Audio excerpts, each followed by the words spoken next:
জানুয়াৰ। ওই বাপু, ডাঙৰ হলি কি হবি? অ পিতি, জানুয়াৰ হম। এ বৈৰা, জানুয়াৰ বুড়ে হেনো সন্তানবোৰক কয় যে তই ডাঙৰ হয় কিন্তু মানুহ নহবি দে। মানুহৰ দৰে নিশিকিবি, ভিন্ন ভাষা নহলে বুজি নাপাবি অন্য প্ৰান্তৰ জানুৱাৰবোৰৰ ভাৱৰ সাৰাংশ। কেতিয়াও নিশিকিবি অংক, নহলে খেলি মেলি হৈ যাব সকলোবোৰ হিচাপ।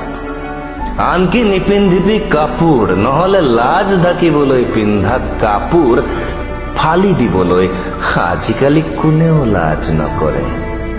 আৰে কাপোৰেই যেতিয়া নিপিন্ধিবি ফালিব কি? নিশিকিবি ধৰ্ম, নাপাতিবি উৎসৱ ধৰ্মীয়, নহলে কোনোবা আহিব, কোনোবা নাহিব, কোনোবাই আকৌ হাঁহিব। মানুহ হলে সম্পত্তি গোটোৱাৰ প্ৰতিযোগিতা, ভোগ কৰিবলৈ নহয় আনক দেখুৱাবলৈ।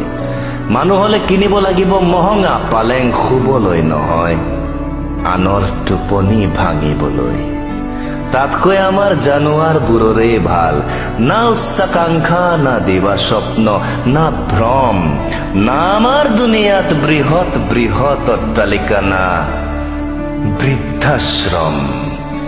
আমাৰ জাতপাত জানুৱাৰ, ধৰ্ম জানুৱাৰ, গোত্ৰ জানুৱাৰ, নাম জানুৱাৰ, উপাধিও জানুৱাৰ।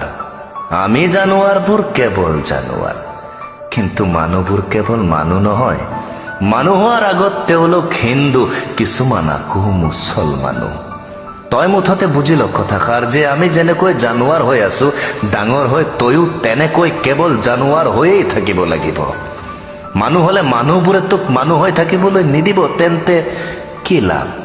সেয়েহে পুনৰ সুধিছো, এই বাপু, ডাঙৰ হলি কি হবি? পিতি, জানুৱাৰ হম। এ বৈৰা।